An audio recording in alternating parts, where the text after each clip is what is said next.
What's up, my friends? Welcome to another video. I'm Rob Stewart. I'm here to help you get your skin and your overall health back on track. We got a great podcast for you guys today. This one's with Carnivore JT. Many of you guys know who he is. He's gaining a lot of exposure on Instagram, mainly due to one of his crazy experiments where he eats 4,000 calories or more per day from a high-fat carnivore diet, and at the same time that he's eating all of those calories in a big surplus, he is getting shredded and losing a ton of body fat. You can also expect to learn how Carnivore JT used the carnivore diet to help him heal his eczema, which those of you who watch this channel know that that is my specialty. I'm an eczema, psoriasis, and dermatitis coach. I've been running an online course and doing private coaching for over a decade, and I've helped over 2,600 people achieve an itch-free, flare-up-free life.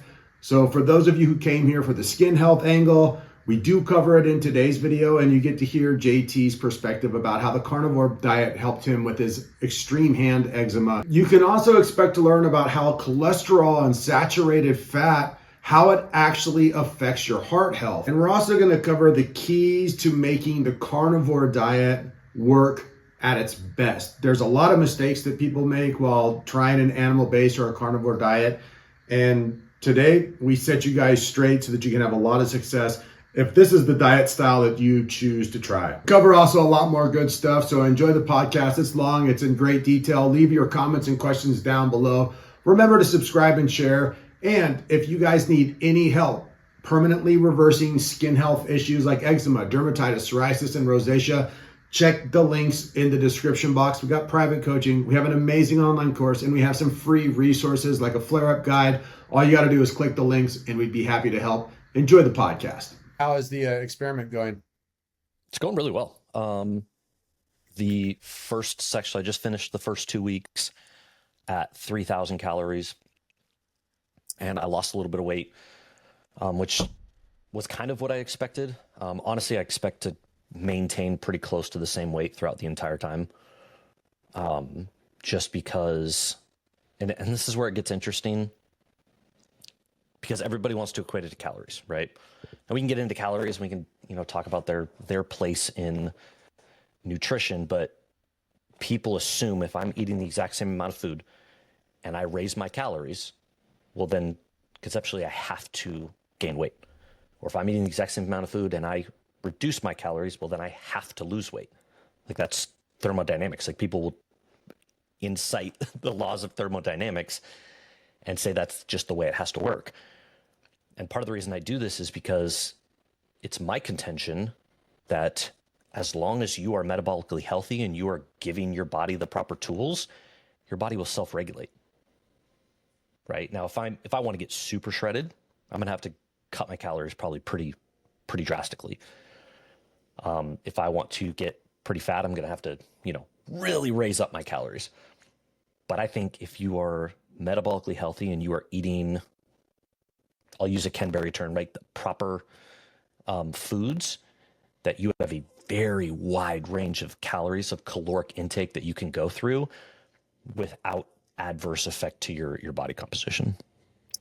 That's awesome. So just to give people a little frame of reference, because we kind of jumped in, and this is actually a great jumping off spot anyway. So JT, and for those of you who don't know, that's his nickname, Jason Traps, which we'll get into a little bit later, which I love. He has run experiments in the past where he has kind of broken the laws of normal peer-reviewed scientific thermogenic research, meaning everyone says a calorie is a calorie. You eat 2,000, or let's say you eat 3,000 calories of Skittles, compare that to 3,000 calories of ribeyes, you will gain fat. It will be the same calories because a calorie is a calorie is a calorie. In the past, JT has proven this to be kind of absolutely bogus, where he has run his calories in a surplus, yet his body fat either stayed the same or went down, and his body weight either regulated or went down. And so the jumping off spot for today's conversation is, in order for people to get lean, to get shredded, and to piggyback off of what you just said, Do people need to drastically lower their calories and just move their body more? And is a calorie really a calorie? What's been your experience and kind of what's your perspective, and give people an update on the experiment that you're running right now? So the example everybody will use is a caloric deficit.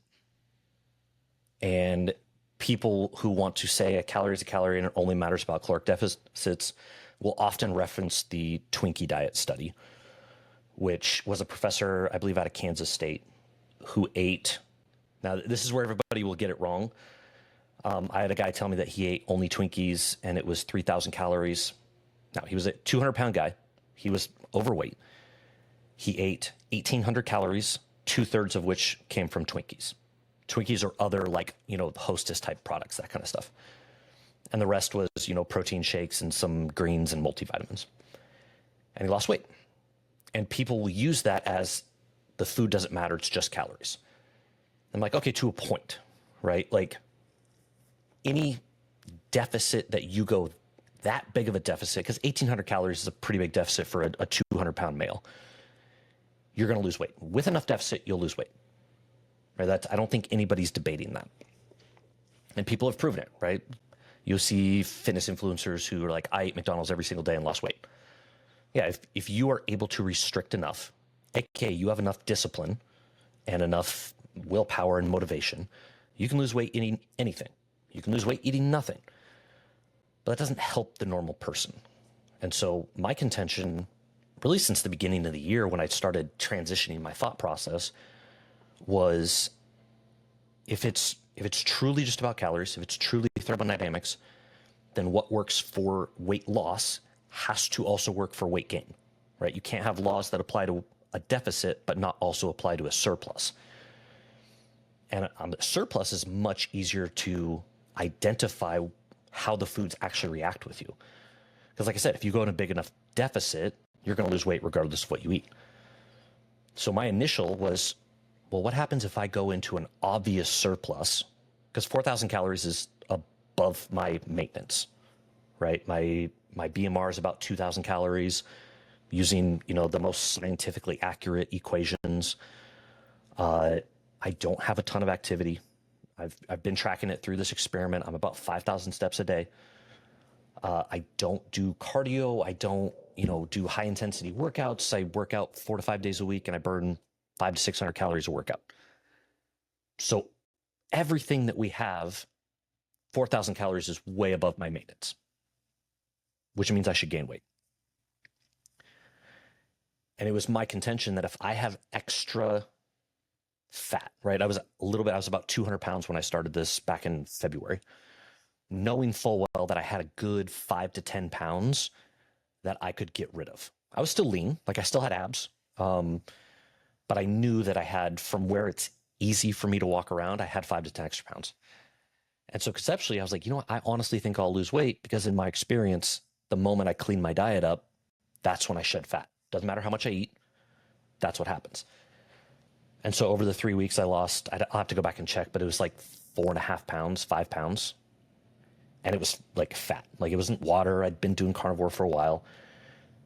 And so that really made me go, wow, like, is this all, like, in my head, I knew a calorie wasn't a calorie, but that further reinforced it. And I actually thought of an analogy today when somebody made a comment. It's like, a calorie is a calorie, just like a ton of feathers weighs the same as a ton of steel. And I was like, yeah, you're right. Except the steel is on the moon and the feathers are on Earth, which means they don't actually weigh the same because the gravity's different.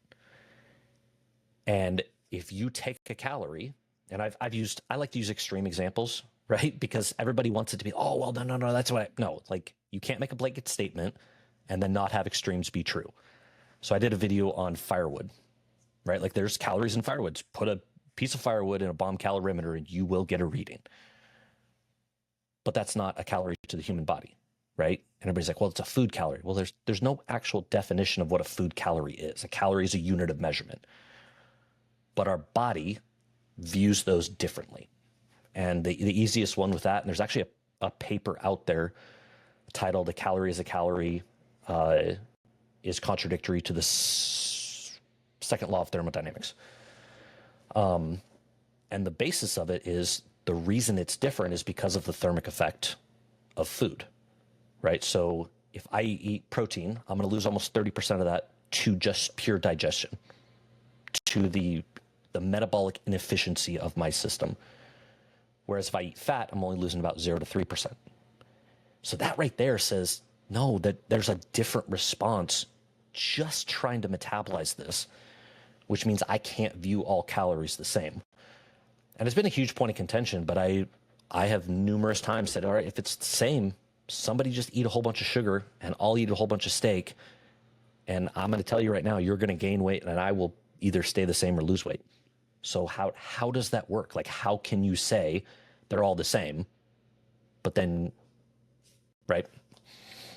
Yeah, that's an interesting point because I saw that it might have been today's post even, like eat 3,000 calories of pure sugar and then compare that to 3,000 calories of ribeyes. And strangely enough, I've done that experiment. I was vegan a long time ago and I did several months, if not years, of fruit focused eating. And I did, and you can actually go way back and see this on my YouTube channel, with 2,200 to 2,400 calories per day of fruit, I was 197 pounds. And I had a belly. There was no visible abs. Did I gain a little bit of muscle because I was working out? Yeah, I actually did. Very low protein, but I did gain muscle. What were my workouts decent? They were okay. My recoverability was absolute garbage. My energy from the fruit was pretty good. But 2,200 calories and gaining that much weight for me is ridiculous because on a typical day, I'm eating close to 3,000 calories, between 2,600 and 2,800. And as of this moment, I'm 180 pounds on the dot. I have visible abs.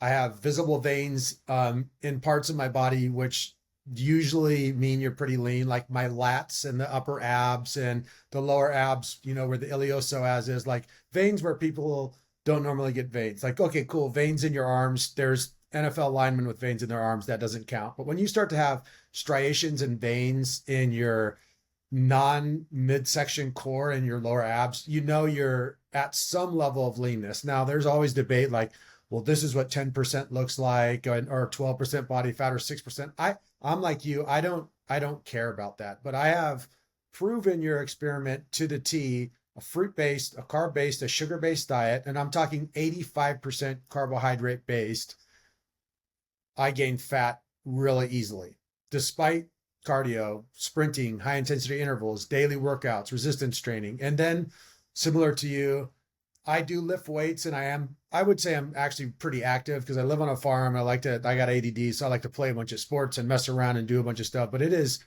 a challenge for me to gain fat while eating close to unlimited calories, not counting. So it's a very interesting experiment. I'm curious as to some details. So what does like a typical day of eating look like for you right now? And what does your activity actually look like? Like, what are your workouts like? How often do you do them?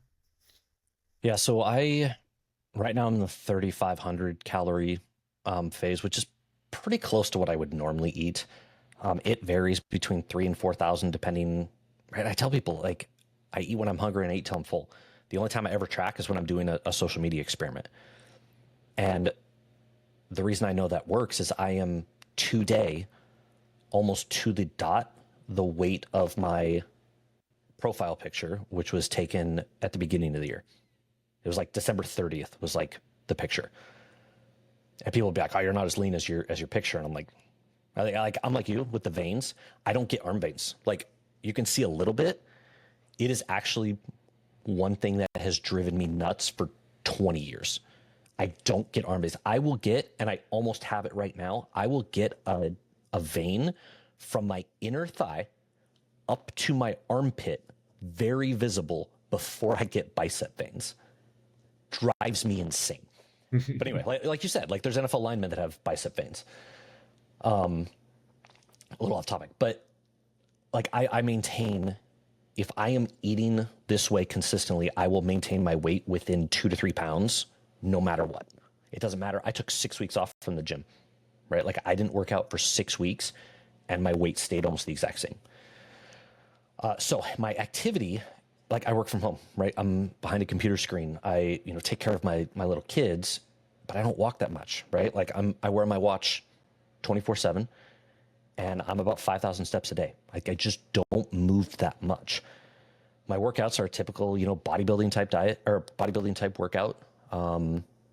I usually do, I change it up, but I usually do some, push, pull, leg split.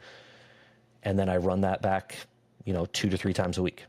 So it's most times it's between 4 and 5 days a week that I work out. I work out hard, but it's not high intensity, right? I'm not doing, HIIT type activities, box jumps, cardio, that kind of stuff.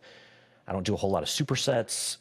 I have long rest periods in between my workouts. So it's like, yeah, I'm burning calories, but when you look at people who like take the Michael Phelps diet, right? The 10,000 calorie diet in Beijing, the dude's also burning, how many calories because he's in the pool 6-7 hours a day. That's not me. I'm not doing that. And so typically eating like my starting point is about a pound of ground beef and a pound of steak. And then I'll add on top of that butter, cheese, maybe more, maybe less, whatever it is I feel like as far as hunger. And then, that usually puts me at about 3,000. And if I eat a little bit more, it's upwards of 4,000. So that's right where I'm at right now, about 3,500.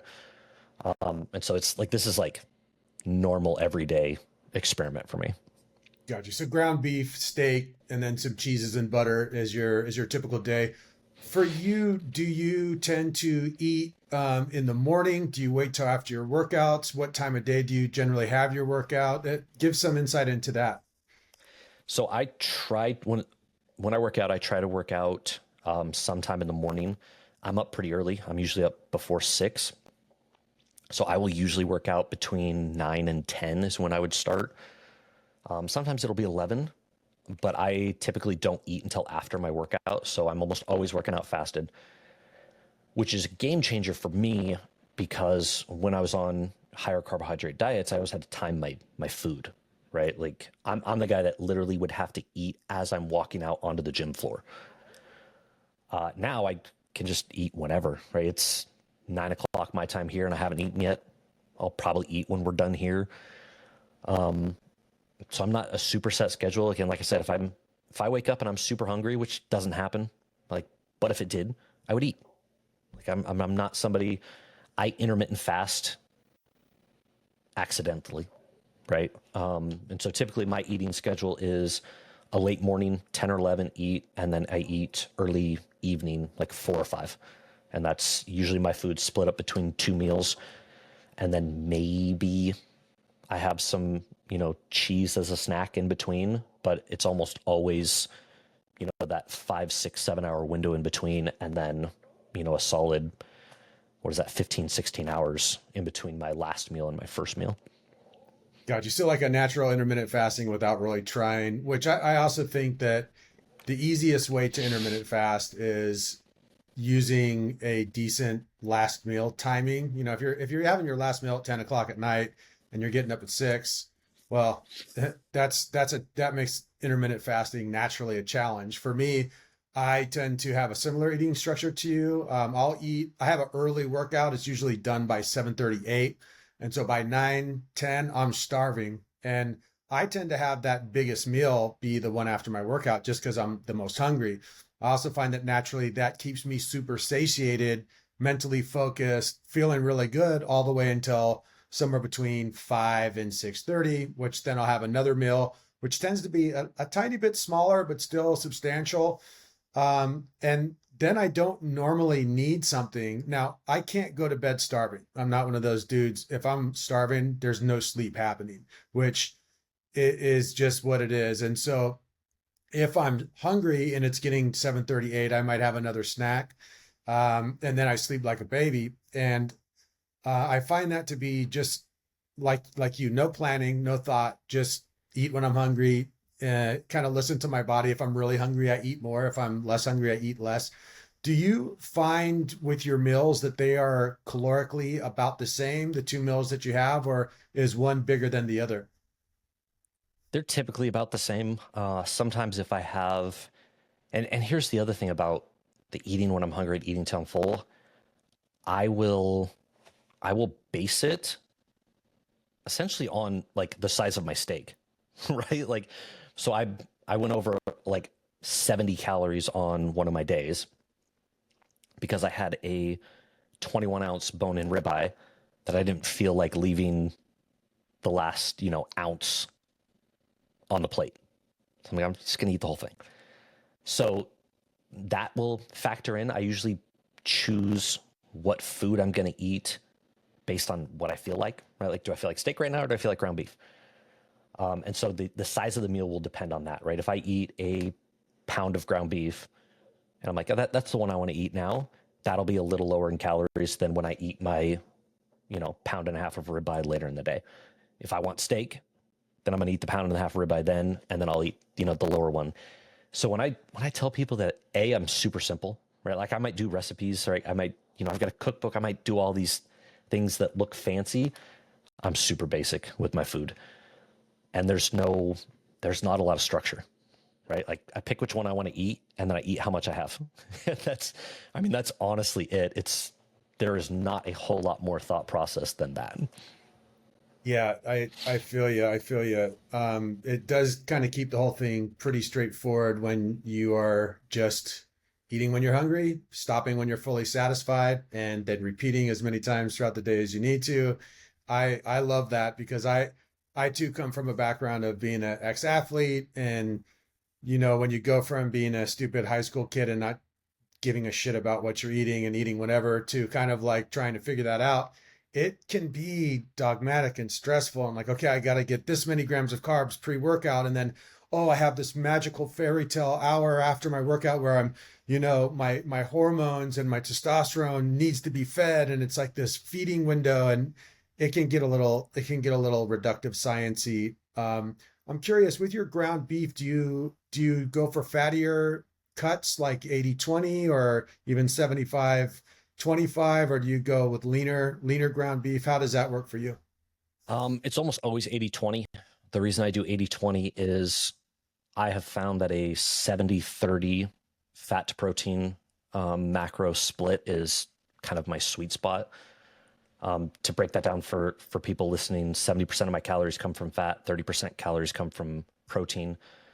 And the way that equates, given that a gram of fat has more than twice as many calories, is that's almost a 1-to-1 ratio, right? So during my day, I will eat an equal part protein to fat in terms of grams. And so 70/20 is almost exactly that. I think there's a tad more fat, which puts it almost exactly a 70/30. So that's just easy for me. I like the way it tastes. I don't like leaner ground beef. Even 85/15, I start to notice it. And I'm like, I don't like it. It's 90/10. I'm like, yeah. People that come out and they're like, get the 93/7. I'm like, absolutely not. But like maybe for making a taco or something and you don't want the extra like, liquid in there. But I typically do either, cook it in a pan ground beef or do burgers. But 80/20 is almost exclusively what I eat. Well, and for those who are curious, what in grams does that come out to with protein and fat per day for you? Uh, Let me see. It is close to 200. Yeah. So over the course of the day, I'll eat about 200 grams of fat and 200 grams of protein. Doing quick math, that's 2,800. Yeah. No, not quite. 2,600. So a little more than that, but 200 is about the range that I would do. Cool. Yeah, that makes a lot of sense. So intuitive eating, not a shit ton of activity, weightlifting, and being a dad and working behind a screen and eating basically as much as you want and being able to maintain a lean, shredded physique. I think you're proving, and many people are, that a calorie really is not a calorie. There's so much more to it than that. And I find the whole topic very interesting because there's just so much debate. And one of the things that I like about your content and what you're doing is Okay, let's put the reductive science, which you can say what you want about the place that science is in right now. I call it more science is more of a hedge fund oriented thing than actual real science, but that's kind of a conversation for a whole nother story. But what I like is that you're like, watch me do it. Here's how many calories I'm eating. Here's my grams of fat and protein. Here's what my body looks like. And you tell me if eating this much is making me lean or is making me fat. I'm curious for you, one, how long total now you've been doing a carnivore diet, and what kind of led you to making the jump to the diet that you're currently eating? So I'm actually, I got to look it up exactly. I am within a couple days of my 2 year anniversary doing this. I started more animal based. I was doing, I started, I call it dirty animal based, where I would do, my meals were essentially carnivore, and then I would snack on fruit. And then at the end of the day, I would snack on whatever I wanted, right? If I wanted chips or if I wanted a drink or, whatever it was, I was very, very dirty when I started.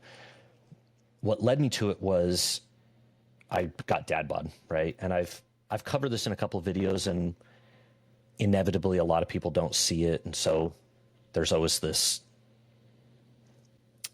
uproar over when I post a transformation, right? They're like, what? How did you, what? 3 months, right? Like my transformation was 3 months. But in previous videos, I've showed that I had a stage picture of me back in my late 20s. And I was like, the reason I can make this transition is because that's essentially what I looked like my entire 20s, right? So I was going back to a place I've already been.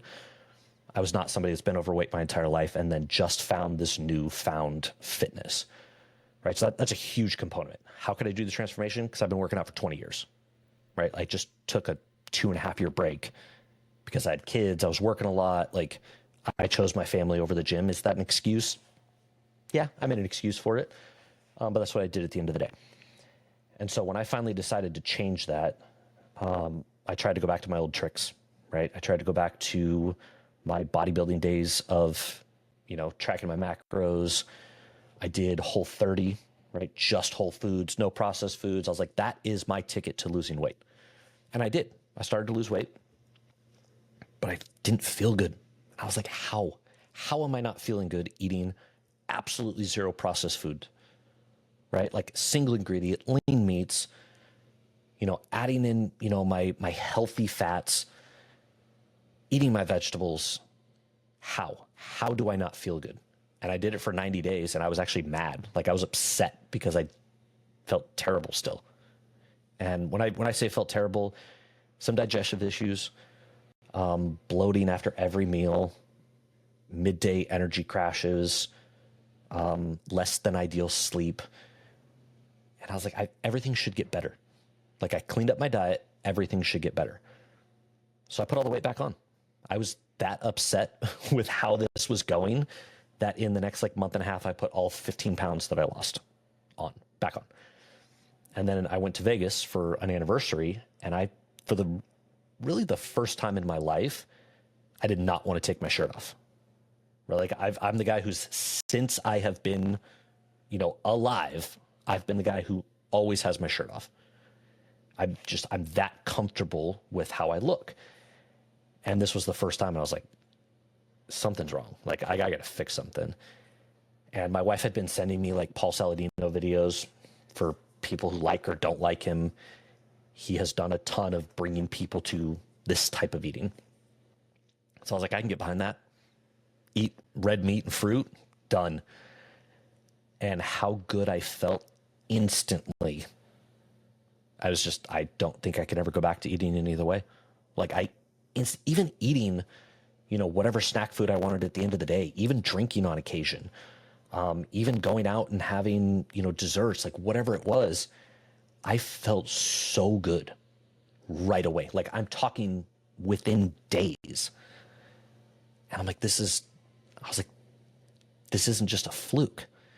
And so I actually my initial transformation was entirely before I even got on social media and started a carnivore account or anything. I was just kind of in my own world doing this. And after 35 pounds in 3 months, was like, what happens if I actually get strict with this? Like, what happens if I actually adhere and I stop the drinking and I stop the snacking? And then I continued to have, really good results, started my carnivore stuff. And then about 9 months into the year, 10 months into the year, I was like, what if I just cut out the last bit of fruit? Like, I'm only eating about 50 grams of carbs a day. Like, what if I just cut it out? I was nervous, right? Because I was still of the opinion that I needed some carbs. I definitely suffer from you start to get shaky when you've gone too long without eating and it feels like you have low blood sugar and you're in for a bad time. And so I was really nervous to kick it completely. But once I kicked it, the fat adaptation has been absolutely game changing for me. And how do you feel now with kind of your overall biomarker and health metrics compared to when you were still not feeling great? You're playing with some animal based. It pissed you off. You were kind of having a little bit of back and forth because you weren't feeling good. Now that you are pretty much the seasoned veteran in high fat, very low carb carnivore, how do you actually feel comparatively? It's so hard to explain to people who have never felt this way. Had you told me in my 20s that I was bloated, I would have been like, no, like I just ate. Like that's just the way it works, right? Like the stretchy pants at Thanksgiving. You eat food and your stomach expands. Like that's how it works. To be able to eat. And so I always equate it as, and I think I told you this before, the bodybuilding progress pictures, right? You would wake up first thing in the morning and then you would take a picture, right? Because that's the only time you're going to be super lean your entire day. And now, like I can take a progress picture towards the end of the day and I'm a little bit, right? Like I'm up a couple pounds, but I still look super lean. And I'm like, I can eat a ribeye. I can eat a 20-ounce ribeye and feel like nothing happened, right? Like my waist is still there. My abs are still there. I don't feel lethargic. I don't feel bloated. So that's a huge one. The other one is just consistent energy. And so many people, when they finally get into carnivore and they give it enough time to adapt, they talk about this consistent energy. When I was doing my standard American and I was eating a ton of carbs, I would have moments where I felt like Superman, right? Like, oh, I'm like, oh my gosh, I could run through a wall right now. Like I could go run through a brick wall. And then 45 minutes later, I'm like I'm borderline depressive right now. Like this is weird. And then you eat again and you're like, boom, I'm back up. And so the energy highs are higher, but the lows are a lot lower. And so you do this. And on carnivore, it's literally this. Like from the moment I wake up, I drink coffee. I honestly don't think the coffee gives me any energy at this point. I like it. I like coffee. I drink black coffee. I like the warm liquid. I don't like tea. So coffee's like my thing. But I honestly don't think I get energy from it anymore. Because I'm just this. From the moment I wake up, right? There's no don't talk to me until I've had my coffee. There's no grumpy when you first wake up. I'm just this. All the way until I go to bed. That's a huge thing. Digestively, I've had big changes there too. Everything's a little more regulated. I never had anything to the point of like IBS, but there was always issues, right? Like those are a lot better. Skin conditions, scalp acne has gone away. Psoriasis has gone away. Eczema's well under control with carnivore versus the way I was eating before. I sleep better. Like it just all of these inflammation. Like I've had 4 surgeries. I had my first one when I was 16. I had another one when I was 19. Both knees, shoulder, elbow. So there's always some type of ache and pain. There's always some type of inflammation. And yeah, I still have issues with that. But in terms of like long-term chronic, neck pain, back pain, all of this, it's just better. I've had a very similar experience. It's almost like you don't really know how shitty you were feeling until you actually feel good. And, I was vegan for 8 years, and compared to the standard American diet, I was like, especially the first year to 2 years, I was like, I feel like a superhero. And then by year 8 of being plant-based, I was noticeably feeling like garbage. My testosterone had tanked. My digestion was an absolute mess. And once I got about 3 months into even just animal based, I couldn't believe how regulated and consistently good I was feeling. It was kind of mind blowing, to be honest. It was like, wow, I don't know if I've felt like this since I was a teenager. And maybe even as a teenager, I wasn't feeling this good. I'm curious with you, and this is also a big taboo topic: cholesterol, heart disease, saturated fat. It's the devil, right? The FDA, the World Health Organization, is constantly fear mongering and propagandizing that those foods will destroy your health. It sounds like on every level your biomarkers are doing great. Can you speak on a little bit about that? Is butter and cholesterol the cause of heart disease? And do you have any fear or worry about that for you personally at all? Oh, man, I love this topic. And honestly, this is what I try to bring to my entire page. I try to bring that there needs to be more nuance in nutrition in general. So I purposely try not to make super blanket statements in any of my stuff. I let people think, right? I present in a way that lets people potentially infer what I'm trying to say. But there needs to be this nuance, and we have to get away from, in all of nutrition, this causes this, or this proves this, or this study, and so when I look at cholesterol, I think you need to, because there's so little that we know about nutrition, and that's what's frustrating to me. I can go have a conversation with a PhD in nutrition metabolism who's getting his MD from Harvard and talk about how there's so much stuff we don't know. From a cellular metabolism standpoint, there's so much that we don't know. Yet people will come out and say, this causes this, unequivocally. And so I try to look at a bigger picture of it. And so with cholesterol, it's hard not to start from the beginning, which is really the 1960s, where you have this wave and this campaign of demonizing saturated fat and pretending like sugar is not an issue. And you can trace that back. Like you can go look up the Harvard scientists that were paid off by the sugar companies. That sounds like conspiracy theory when you say that, right?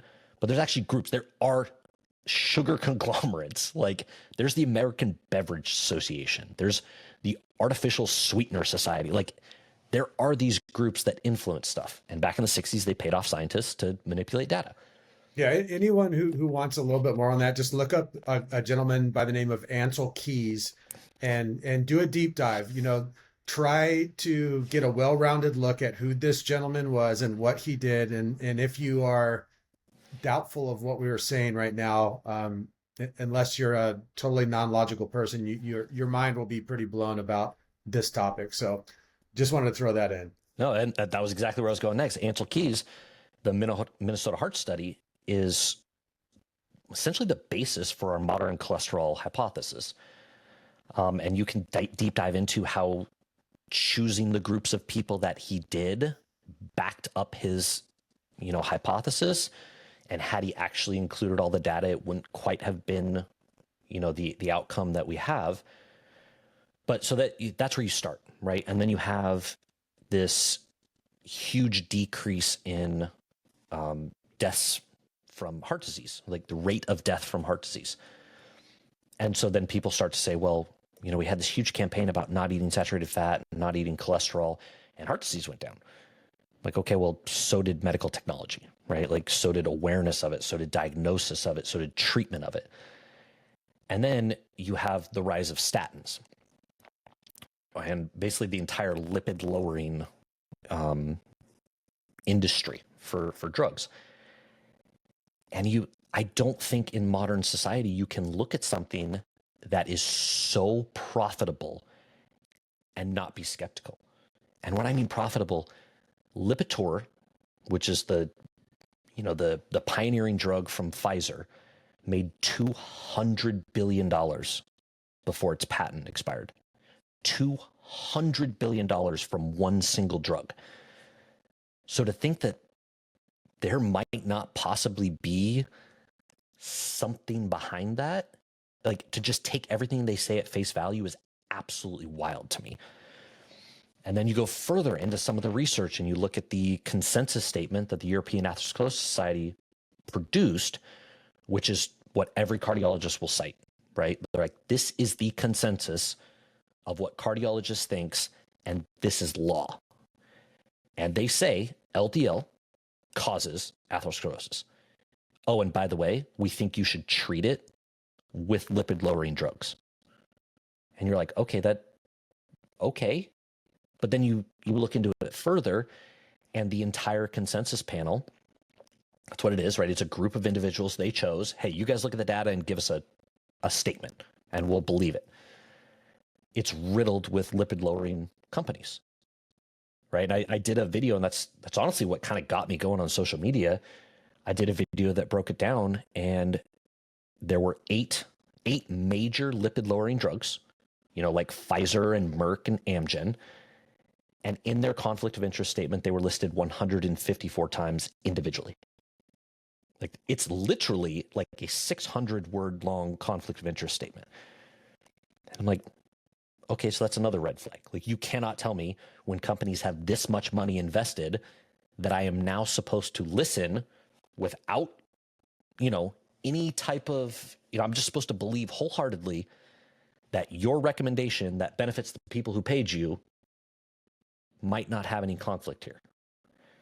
And so then you go even a little bit further and you see some of the research that indicates maybe cholesterol is not all that bad. And then you go even further and realize that there's different types of cholesterol and different types of LDL, and some are more prone to oxidation and inflammation than others. And then you're like, there has to be a different explanation. And then, you start looking at low carb, and most people who eat low carb have higher LDL. And you're like, okay, so why? Right? Like, you can't tell me that all of these people are now suffering heart disease at a much higher rate than the rest of the population. And then you start looking at research like into the lipid energy model, which in layman's term is, as I move from carbohydrates as an energy source to fats, I need a transporter for those fats, right? They're not water soluble. They can't just get into my bloodstream. Guess what transports fats for energy? Low density lipoproteins. So it makes sense that my body's going to create more LDL to now shuttle that energy source from my body. And then, like, you just go on all these things, and you start looking at other risk factors for heart disease. The fact that insulin resistance is a better indicator of heart disease than LDL. You start looking at obesity and blood pressure, and you start to get this picture that if all of these other markers improve, right? If my HDL, which is cardioprotective, goes up, my triglycerides go down, cardioprotective, insulin resistance goes down, cardioprotective, obesity goes down, cardioprotective, blood pressure goes down, cardioprotective. All of these things that are supposedly better for my risk of heart disease, lower. And there's a logical explanation for why my LDL increased. Maybe I'm not at a greater risk of heart disease. Fascinating. I also find it quite contradictory and a little bit scary that if you follow the money, you will see that most of the major universities, I'm talking Stanford, Harvard, NYU, the ones that are associated with having high-level graduate programs in medicine and nutrition, they're underwritten by the pharmaceutical companies, meaning the books that they're studying, the words are literally composed, made up, and written by Big Pharma. Also, it came out on a podcast, I think, on Tucker Carlson with Callie Means. She had quoted that Stanford University has been found to be funded, their medical school, 53% by Big Pharma. So you have medical students who get into medicine because they're, one, they love science and they want to help people. Number two, they want to help people. These are good people who in many ways are being indoctrinated and duped into becoming very educated drug dealers, in my opinion. And I find it super funny that as my cholesterol saturated fat has gone through the roof, all of my heart health biomarkers and metabolic health markers have also gotten tremendously better, including my VO2 max. I do calculate my VO2 max. It's a super easy thing to notice and to kind of look at. And as I've been animal-based and carnivore, my VO2 max has gone from being in the lower 10% for my age group to being in the top 2% of my age group. You can't tell me that cholesterol and saturated fat is making my heart health worse when I have the VO2 max of most Olympic athletes. And I'm not an Olympic athlete. I'm a regular dude who moves my body a little bit.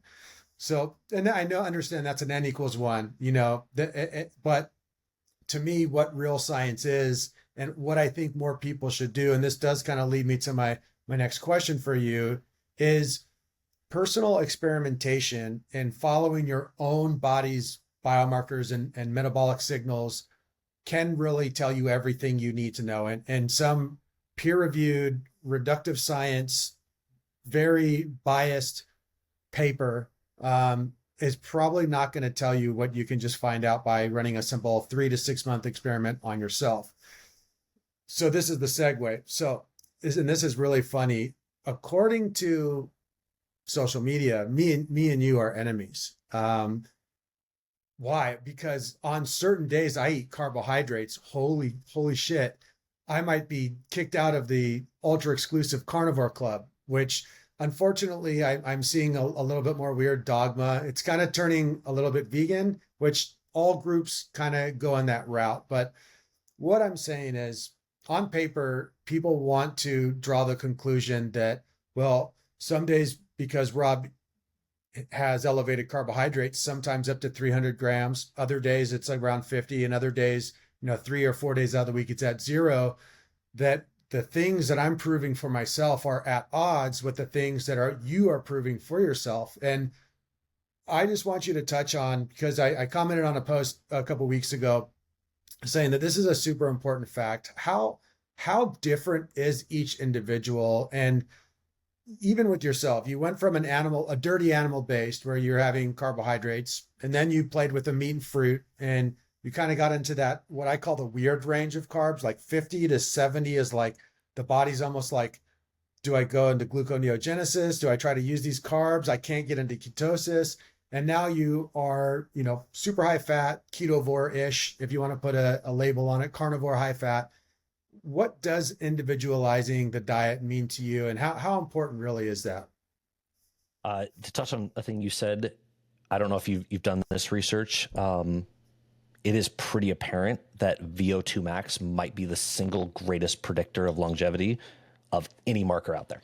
VO2 max and your social connection. If you have two things to focus on, have a good family life and your friend circle that's actually healthy and supportive, and your VO2 max is good, no matter how you get to those two places, you're probably going to live a long ass life.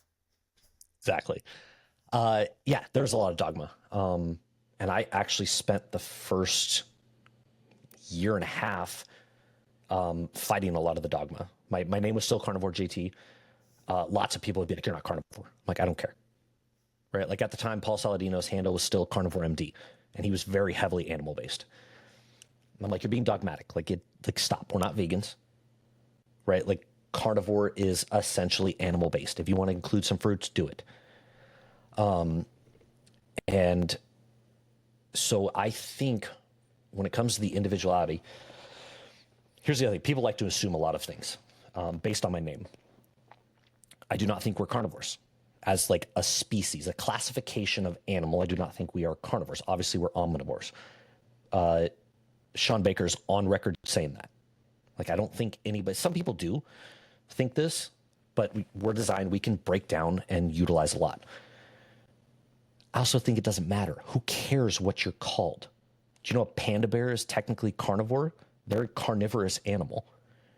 But they evolved, they adapted to their surroundings, and now they eat nonstop a herbivore diet because that's what they adapted to. They're not herbivores, right? They're carnivores who have adapted. So who cares, right? Who cares whether you call yourself an omnivore or an herbivore? It doesn't matter. Like, you have the ability to digest and break down and utilize almost any type of food. So I think that's the first one. Second one is this idea about carbs. And a lot of my content is built around the fact that you don't need carbs. But that doesn't mean that I'm anti-carb. Like, I'm probably the most carb-lenient carnivore out there. I just don't eat them. And people are, why do you're scared of them? Why do you? I feel better. That's it. Fat adaptation, the ability, and I've told this story so many times, my ability to, when I got my sleeve done, to be able to go somewhere knowing that I won't have a chance to eat for the next 8 hours and not have to worry about it is one of the single biggest changes to my life. Right? I do not have to build my day around food anymore. I can have an 11 o'clock meeting and not worry about whether I need to eat before or after. If I'm hungry before, I'll eat. If I'm not, I won't. Like, I do not have to, I am not a slave to planning my food, my day around food. That's why I don't eat very many carbohydrates. Plus, I don't think they give me a benefit. Right now, is there a way I could potentially manipulate staying in a fat adapted stage while, supplementing with exogenous carbohydrates to give me a boost around my workouts where I'm trying to utilize them? Yeah, maybe. But I'm not a professional athlete. I'm not a professional bodybuilder. I don't need to try and max out an extra 2% in my performance. I just want to live my life and have enough energy to work out. And I do, right? Like, I get a pump. I feel full. I don't have any issues whatsoever. So most of my stuff is around the dogma from the other side saying that we need something. Like, you need carbs. You need vegetables. Well, no, you don't. Now, if you want to be kind of animal-based and eat fruits and you feel better that way, do it. I have absolutely zero problem. I have an entire cookbook that has some veggies and some fruit stuff and seasonings. Do whatever works for you, right? I get so many questions are like, well, can I do this? Can I eat this? Can I have coffee? Can I do whatever you want? Right? Like, it's nutrition. There's so much nuance in nutrition, and people want to just take somebody's word for it, right? I want you to tell me what is the truth. Well, the truth is I can go find you in nutrition. A PhD is about the upper echelon of education, right? I can go find you a PhD in nutrition that says animal based is the way to go. Eat animal protein. And then I can go find you a PhD in nutrition that says animal protein's terrible for you. Eat plant protein. Right? Find me another scientific discipline that can have the highest level of education and be polar opposites. Right? I don't go to a physics, convention and one guy says gravity's real and the next guy goes, no, it's not. One guy goes, it's equal MC squared, and the other guy goes, no, actually it's M equals EC squared. And you're like, what are we talking about? But in nutrition, that's the norm. Like, you just have diabolically opposed ideas on what's healthy. And then you look at the fact that you have, some of the healthiest people on the face of the earth are vegan. Does that work for everybody? No. Can it? Sure. Some of the healthiest people are completely carnivore. So you just find your middle, right? And do I firmly believe that leaning more towards prioritizing animal fats and animal protein and then supplementing with others is the most optimal way? Sure. Does that mean it's going to be most optimal for everybody else? No. So I think everybody should pick a point. Yeah, like you said, self-experiment. Figure out what works best for you, not only from a socioeconomic standpoint, but from a physical standpoint of how you feel. And then just tweak. Like, it's okay. If I decide to introduce fruits again later as an experiment, maybe I will. Maybe I won't. For the meantime, everything's going great, so why would I change it? Yeah, I love that mindset and approach. And I do think that people, even some people that are, looking for some level of guidance, and they leave a comment, and I've read the way you comment to people who are actually asking legitimate questions. And I answer the same way, because it's my job to uncover protocols that can help people heal their skin. That's what I do. That's my focus. And if I were to come into this conversation with saying, there's my way that works for me, and that's the only way that could possibly work for everyone else, I would not only be slightly lying, but I'd be manipulating and actually messing with people's lives. The only truthful thing that we can really say to people is, what will be best for you? I couldn't tell you. Here's what works for me and why. And there's a lot of different reasons, including the foods I enjoy eating, how I like to feel at the gym, how much money I have in my bank account, if I like to eat socially or not. And then also, when I eat this way for a block of time, the actual real world results are this. And truly, that's all that matters. You want to know if a high fat carnivore diet with zero plant foods of any kind is best? Do it for 3 to 6 months and be strict and look at the evidence. You're going to find out really, really clearly. And if it doesn't work, then make a small adjustment. If that still doesn't work perfectly, make another small adjustment and keep moving. And it's not like you just said, hey, maybe in the future you might add some fruit, maybe you won't. But I can guarantee this, over the next 10 years, you'll probably have made some adjustments. You might go even higher with the fat. You might go lower with the fat. You might bring in some carbs. You might not. But I can guarantee, for whether it's just an experiment or whether it's for a mood or whether it's, hey, I know on 3,500 calories, I can get relatively lean. Maybe I want to get contest prep shredded. Okay, what would I do to do that? Probably a whole different approach. So the bottom line, people, for those of you who are listening to this, and a lot of people I think are listening to this, trying to figure out some type of health issue, because I think a lot of people get into carnivore diet because they're suffering in some way. Eczema, dermatitis, psoriasis, IBS, depression, low testosterone, poor sleep, ED, whatever. You see people come into this lifestyle for many different reasons.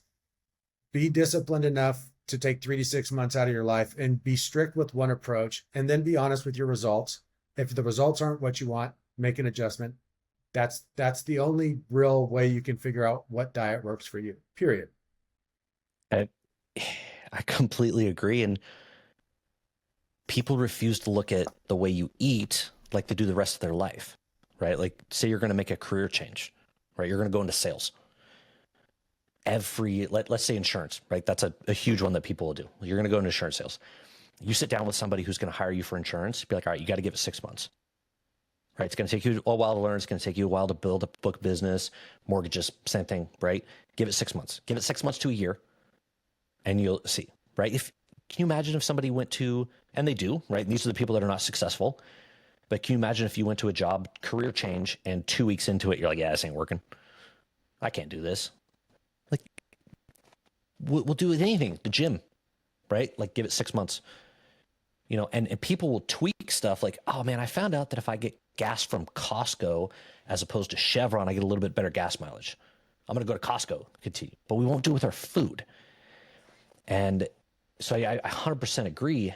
And for people who are out there trying to overcome these health ailments, there's a lot of people that do, right? There's tons and tons of success stories.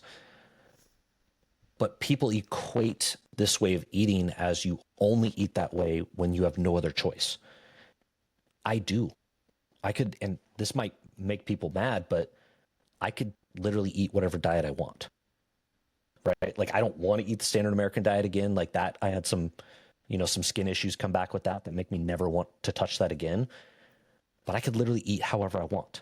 I could make it work with vegan. That sounds awful, but I could make it work. I could eat a standard American diet. I could go back to a bro split bodybuilding type diet. I could do high carb. I am able to do all of those and have no problems. I can go eat 500 grams of carbs right now and be totally fine. I might be bloated, right? But I'll be fine. I can work out just fine. I'll sleep just fine. I'll wake up the next morning being totally okay. But I feel most optimal eating this way, which is why I do it. And so I think there are people out there who are hesitant to try it because they're like, well, I don't have any big health issues, so why? Why would I restrict myself like that? Because you can feel so much better, right? Like, why do you restrict yourself at showing up to work on time every day? Like just just show up 30 minutes late sometimes. It's fine. People will be restrictive and are, disciplined and on point with all of these things in their life. But with food, they're like, nah, I don't want to be restricted. Like, I just want to do whatever. Where we don't do that in any part of our life whatsoever. I don't feel like stopping for the stop sign this time. I'm just going to blow right through it. It's fine. But when it comes to food, we have this weird idea that you should just eat whatever, whenever. It's just a weird mindset that we have in this society. Yeah, it is. Our food systems and social eating, and not even to get into the rabbit hole of how processed food is engineered as an addictive tool, which is just a whole nother kind of scary thing. I'm curious. So we've kind of established that whether you're animal-based or pure carnivore, or whatever label you put on your diet, I'm just going to throw them into the carnivore diet category. Someone who hasn't started the process yet, or someone who's new to carnivore, what mistakes do you see people out there making, and what advice would you give to someone who is new to the diet?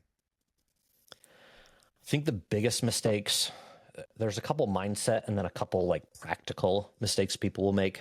The biggest mindset one is that it's going to cure everything instantly. And not understanding that depending on where you're coming from, depending on your metabolic health, you might have a rough time at first, right? And I equate it, I love using analogies.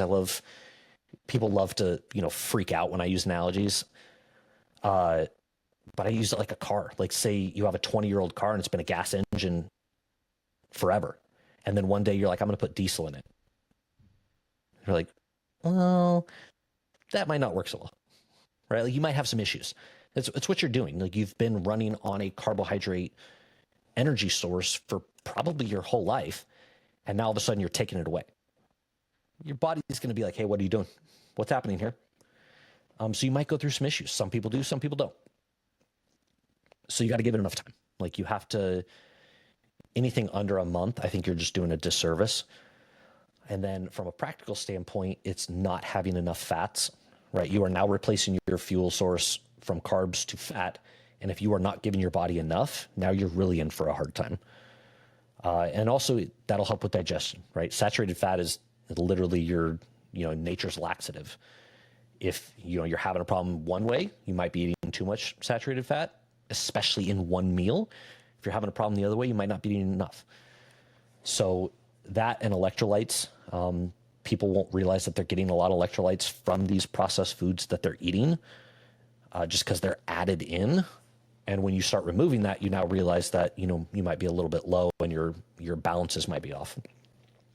So from a conceptual standpoint, it's having unrealistic expectations is a big mistake. And then from a practical, just making sure you are getting enough fats and that you're getting enough electrolytes. Yeah, I think that's great. I think that those are really good things. Piggybacking a little bit off of getting enough fats for the individual. Many times what I see people, they jump into a carnivore and animal-based diet, and they even within the first week, oh, I'm feeling a little bit better. And then by the end of the first month, they're like, I have no energy. I'm sleeping like shit. I just don't feel great. And one of the questions that I ask is, okay, like, are you eating enough? And they're like, yeah, I eat a ton. And I'm like, okay, let's pull out the old, chronometer or MyFitnessPal, and let's run through a day of eating. And, we tally it up and it's like 1,500 calories or 1,800 calories because, if you're coming from a hyper palatable carbohydrate, sugar-based diet, it is very easy to hit 3,000 calories in a day. I mean, it's almost impossible not to. And then when you substitute all of those foods out for the most satiating foods, high fat, high protein there is on the planet, many people will just drastically undereat, which has two components of it. When you first start eating a meat-based diet, it is a little harder to eat enough. When I went from vegan to eating meat, to have like one piece of salmon and one half a bowl of, half a pound of ground beef in a single day was like, my God, that's so much meat. And you fast forward to now where I can I mean, I can polish off 5 pounds of meat in a day, no problem. I mean, I can, especially if it's a little bit leaner, that is nothing. And so that's the only part I would probably add to your equation is make sure you're getting enough fat.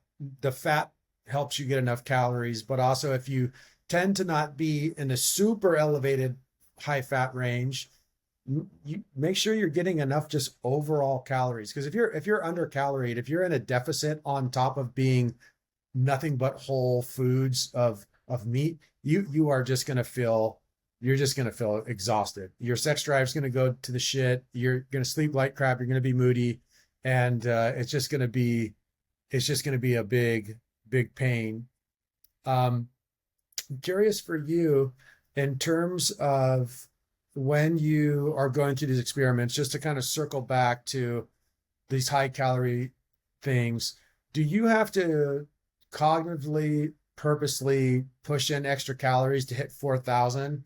Or is it pretty easy for you to hit 3,500, 4,000 calorie mark, just eating as much food as you feel good eating? So the 4,000 mark starts to get tough. And it gets tough when I start stringing multiple days of it together. And that's where the big variance comes. I might eat 4,000 one day and then eat 2,000 the next, right? Like it's all based on how hungry I am. When I start eating for multiple days in a row, north of 4,000, it gets really difficult. During my first experiment where I kind of shocked myself, I kind of went from, eating 2,500 to 3,000 to all of a sudden eating 4,000. I would get to the end of the day and have 800 calories left. I'm like, I literally have to find a way to get 800. I did a lot of stuff I'm not proud of to get those calories down, like drinking raw eggs and melted butter and just like stuff I don't want to do. But to your point, when I was doing my 4,000 from the standard American experiment, there was one day, and I'll literally never forget this. It's 4 o'clock in the afternoon and I eat, my junk for the day. And I'm like, I'll track it afterwards. Like I'll eat it and then I'll track it. And I blew through my calories by 1,000 calories. It's 4 o'clock in the afternoon and I just hit 5,000 calories for the day. And I'm like, you've got to be shitting me. Like, what? How? And I'm like, go back and like triple checking all of my stuff. I'm like, damn, I did. And I was like, you know what? I could probably eat another 2,000 calories. Like that's not even an exaggeration. I could do, 7,000, 8,000 calories, no problem. Doing that on carnivore, I literally don't even know. I honestly don't know how I would do that, right? Which is this experiment. I don't know if I'm going to be able to finish it. The upper limit for mine is 5,000 right now. I don't know what I'm going to do. I'm like trying to come up with ways of adding, butter protein to my coffees, to how can I get in 400 calories here and 500 calories there? Because I cannot, if you were like, eat steak, eat ribeyes for 5,000 calories, I couldn't do it. Like I just can't. I don't eat that much as it is. And so, yeah, when you talk about the satiating, it's tough. I have to be mindful. Right now I can just, at 3,500 calories, it's like, whatever, just eat normal. The 4,000 calorie, I'll have to be a little more mindful. The 4,500, 5,000, I'm going to have to straight up plan my day. And I probably won't be able to intermittent fast because I'm going to need to eat, from dusk till dawn to be able to get in enough calories. Yeah, it's kind of amazing. I find that with eating a carnivore animal-based diet, and just like we've been talking about, when I'm hungry, eat until I'm fully satiated and repeat. If that means twice, if that means 3 times, if that means just once, then I do it. And on average, without thinking about it, without trying, I land somewhere between 28 and 3,000 calories every single day on the dot. And I don't really have cravings or urges or anything like that. And compare that to, like you said, when you did your standard American diet kind of experiment, I did the same thing. I last summer tried to give myself eczema again. I wanted to see if I could eat so shitty that I could bring it back and then show how my protocols take it away within a few months. And I wasn't successful in giving myself skin disease again. And I cut the experiment short because one, I was feeling just so shitty. I mean, I was dealing with stuff that I had that aren't a part of my being, like low level depression and anxiety and like zero sex drive and lethargy, and just everything was just blah. The only thing that was fun was eating. And one day I had eaten McDonald's breakfast, and it was like the pancakes, eggs, biscuit, and sausage. I think it's called the big breakfast. And then I had two McGriddles and a bacon, egg, and cheese biscuit. I think that all comes out to about 2,400 calories. 45 minutes later, I was starving. Like I was more hungry than before breakfast, and I had a pizza. And then 3 hours later, despite feeling slightly sick, you know, bloated, like almost like throw up coming up into my throat, like because I've eaten so much, I was like, my brain was like, more food, like eat more food. I kept eating. I had ice cream that day. I had ding dongs that day. I had donuts that day. I hit the 8,700 calorie mark, and it was easy.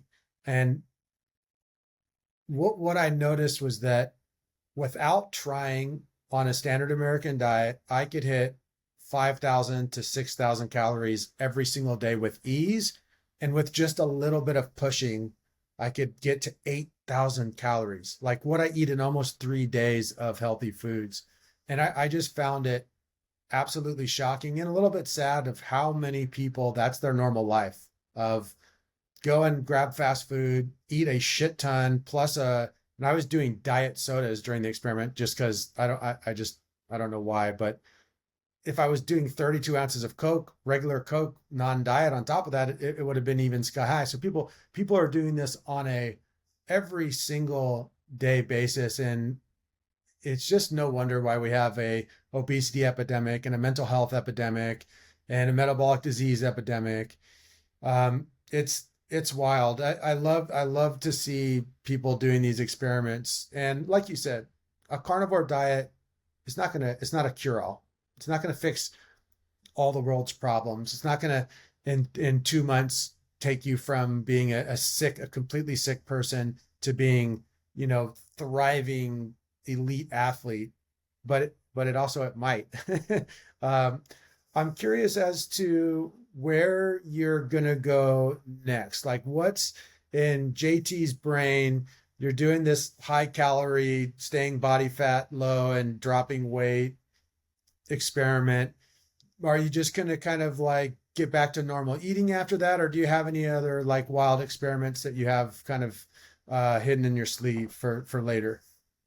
I'll touch on your eczema thing. When I did my standard American diet experiment, for people who haven't seen it or outlined it, right after I did my carnivore, I gave myself a washout period, and then I ate 4,000 calories of standard American with a standard American macro split, which is about 50% carbs. That comes out to 500 grams of carbs a day.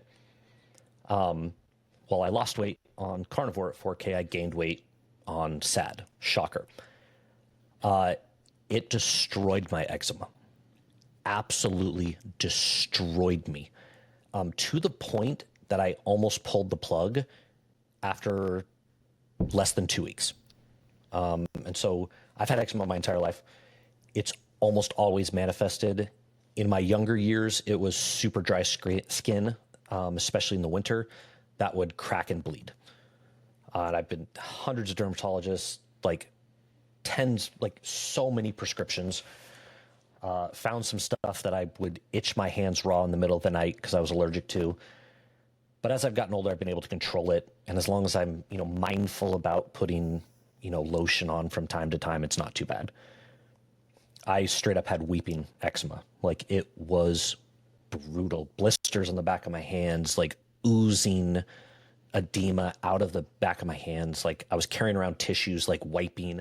Like I felt like that Bond villain, like the guy who had the eye, right? He was always like going like this. Yeah, that was me with my hands. And I did a before and after with it where it literally looks like my hands went through a meat grinder. And that was less than 2 weeks of standard American. The worst I've had in my entire life. And it took me, it was months, right? Like 3 weeks of damage took me months to overcome because it would get better and then it would flare up, but not as bad. And then it would get better and then it would flare up, but not as bad. And then it would get better and then it would flare up just a little bit. And I'm like, I'm, 5 months into it and I'm still getting these little like weeping spots. And it made me mad. Like I was so upset that I did this to myself. And now I have these, these hand issues again. And it was like, it was terrible. And when people ask why I'll never go back to just eating whatever I want, that's why. Like that is a debilitating thing to, I couldn't go 2 hours without having lotion on because my hands would get so dry. And so, yeah, to touch on that, I gave myself, I brought my eczema back. No interest in doing that again. But yeah, so what's next? Probably a carb introduction, and not for the reasons that a lot of people are doing it out right now, because I want to track and see. Like I want to match up activity with intake and see if my macro distribution affects not only how I feel, but my results, right? Like I feel great. So most of my experiments are results oriented, right? Like how am I going to look after 6 weeks of doing this? How am I going to feel? How's my performance going to be? Is there going to be drawbacks to it? Is there going to be extra positives? So I'll probably honestly try and find like the holy grail of macro splits. Like how many carbs can I eat while staying fat adapted? Like, can I manipulate where I eat one high carb day and then take 2 days of carnivore? How does that look? Because I'm interested, right? Like it's literally nothing other than a curiosity for me. And if it works for me, there's a chance it'll probably work for somebody else. And to loop back to the cholesterol one in my experiment, another reason I don't put a ton of faith in LDL on its own, 2 reasons. One, LDL in a typical standard lipid panel is a calculated number. It is not a direct measurement.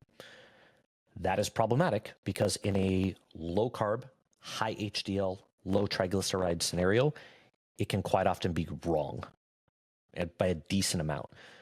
To put that in perspective, my direct LDL is almost 30 points lower than my calculated LDL. That's an issue, given that a cardiologist will tell you for every 5, points that your LDL goes down, your risk of heart disease changes by whatever arbitrary number. So that's a big swing. The other one is, and why I actually believe that this lipid energy model is a plausible mechanistic explanation, is similar to the Oreo-verstatin study, where anybody who's not familiar, Nick Norwitz, very high LDL, fits under the lean mass hyperresponder phenotype, which is you are leaner than a typical person. You have elevated LDL, you have high HDL and low triglycerides. He was able to drop his LDL by 74%, 73% by introducing Oreos into his diet. Much bigger than when he also took statin. I have a personal experience with that as well. My LDL dropped 64% from when I finished carnivore to when I finished my standard American diet. 3 weeks of eating ultra-processed crap reduced my risk of heart disease by probably 180% if you were to talk to a cardiologist. I'm like, you're really trying to tell me that I'm in a better place after eating that? No, I don't buy it. So I wanted to loop back to the cholesterol, but yeah, what's next is probably, I'll see how this goes. I think I'm going to get really good results from it. And then I will probably do a similar style experiment where I gradually up my carbs to match up calories and to see if I have any changes. I'll be really interested to see your personal findings with that. I put out my 5+ year carnivore diet review video, I think about a month ago now. And it's really interesting. As you know, as a content creator, you have to create a thumbnail and a title that grabs attention, or you don't get traction. And the amount of people who didn't actually watch the video, or they watched the video and are so dogmatic that the comments were so interesting. Everyone was giving me advice on how to fix my carnivore diet. And I'm like, people, if you watch the video, the carnivore diet works wonderful for me. I didn't stop doing the carnivore diet because it wasn't working. The lion diet for me didn't work very good. A ketogenic animal based, and I wouldn't even call it animal based. It was just a keto diet with limited plant foods. Didn't work that great for me either. But a carnivore diet with all of the carnivore foods worked tremendously. Well, then why did you start eating carbs all the time? Well, I don't eat carbs all the time. I'm not on the Paul Saladino approach. I don't eat unlimited, I'm not Ray Peat. I'm not eating unlimited carbs and adding maple syrup and honey to every meal all the time. That's once or twice per week. And how did I come to once or twice or 3 times a week elevating my carbohydrates? One reason and one reason only. I was curious and I wanted to refine my approach because I actually like science, and that's what science is. You have a theory and you want to put it into play and you want to test it, and then you want to see if it's repeatable. And what I noticed is that on a carnivore diet, I have a very clear understanding of what my biomarker feedback is. So anything that deviates from the carnivore diet, whether it's a little bit more fat or a little bit more carbs, gives me very obvious results. And what happened? Okay, when I add carbs to 1 to 3 times per week, centered around my most stressful days and my most heavy workout days, overall, I feel equal to or slightly better than when I'm on a strict carnivore diet only. That then does not mean that carnivore diet sucks, and I don't need any advice on how to fix my carnivore diet. So again, I kind of highlight that point because as you do that experiment, I'm sure you're going to get some of the same really funny feedback of people going, oh, well, your carnivore diet didn't work because of this. And it's like, have you seen my content over the past 2 years? The carnivore diet is amazing. I haven't turned my back on the community. Don't worry, or I have people that will say, kind of just a rant about dogma online, they'll say, well, dude, you had grapes. That's not carnivore diet. And then I'll be like, you're right. The definition of carnivore diet is no plant foods. And I'm guessing that you are drinking coffee as you're typing this comment. And they're always like, yeah, but coffee is a carnivore approved plant food. I'm like, you're right. And who the fuck cares anyway? Whether it's a carnivore, who approved it? Who's the special group of people who approve or disapprove what carnivore actually means? Is it, well, one guy says 70% and above animal foods is carnivore. Another person says 80. Another person says that if you have any plant foods, it's not. Who the fuck cares, people? Like, we use these terms in order to communicate with each other, basics of what we're trying to do and what our diets look like. If you eat no plant foods, you do not have a special membership to a special club that allows you to virtue signal and be better than any other human. It's just the stuff you're putting in your mouth. So rant over. I'm curious, with some foreshadowing, do you have any speculations of what playing with carbohydrates will do for you? I think I will get a little fuller, have a little better vascularity, and I might have some windows of more energy. But what I can almost predict this to a T is it's going to be a very fine line, right? And that's why I can see myself not doing something like that, because I think it's going to be a fine line of eating enough carbohydrates to make a difference, but not eating so many that it just completely whacks me out of, right, like my fat adaptated state. And because another one is, it does mess with blood sugar, right? And so I'm very metabolically flexible.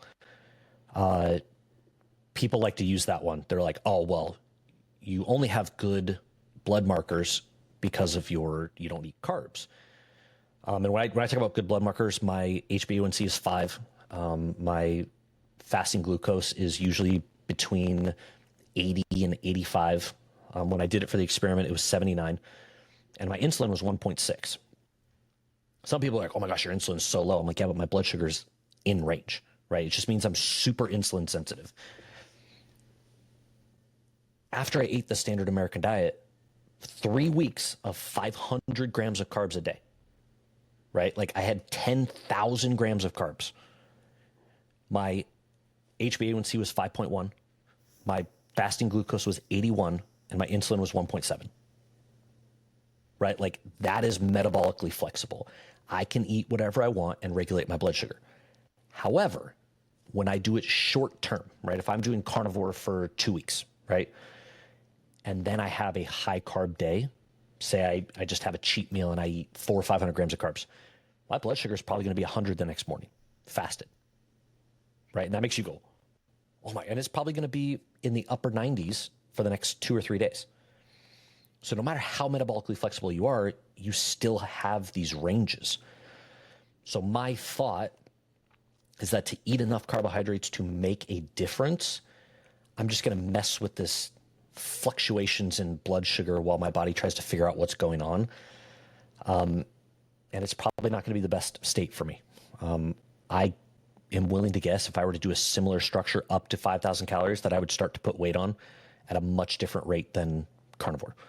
So do I think I'll be fine? Yeah. Do I think I'll feel good? Yeah. Will it be nice to add in carbs? Sure. I miss the taste of sweet from time to time, but I just think it'll further reinforce why I eat the way I do and why it's not even worth it to try and manipulate, the 5 or 6 grams of carbs or 20 grams or 30 grams or like, what's my limit? Because again, like my life is not a professional athlete, right? It helps that I make content and like this can, go into the pool of content, but it's not worth it to, try and be that exact with my diet to maximize 0.1% extra performance.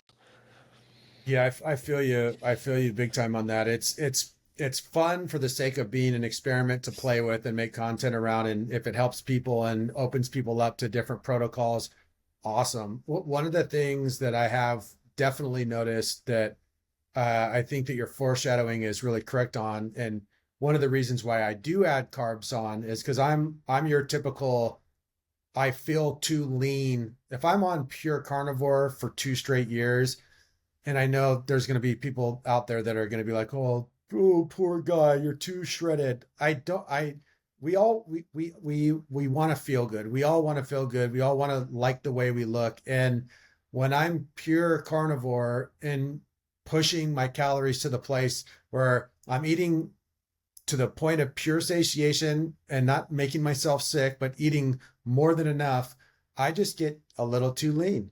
And that's a very nitpicky thing, but it is kind of a very strange thing where just having a few carb days per week, I instantly hold on to like 3 to 5 more pounds. And people say, oh, it's water weight, or, your muscles just are filled with glycogen. And well, whatever it is, my waistline doesn't change, but I'm 3 to 5 pounds heavier. And my medium shirts, which when I'm pure carnivore for 2 straight years, start to get baggy or being pushed to the limit.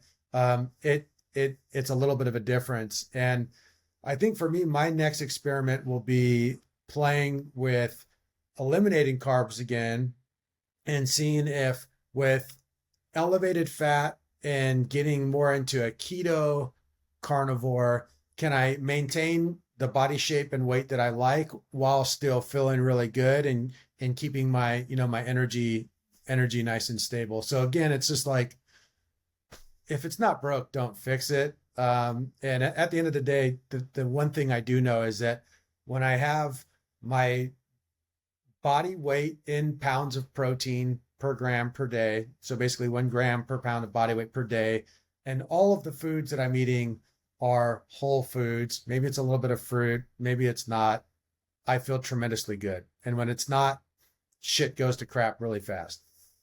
Yeah, that's literally it. Like, if people want one thing that I try and tell everybody is get rid of processed food. I don't care what you eat, get rid of processed food. A vegan diet is better than a standard American diet. Like, get rid of processed food and then start to figure out what works best, right? Like, the only reason I went full carnivore is I was like, I wonder if I might feel even better.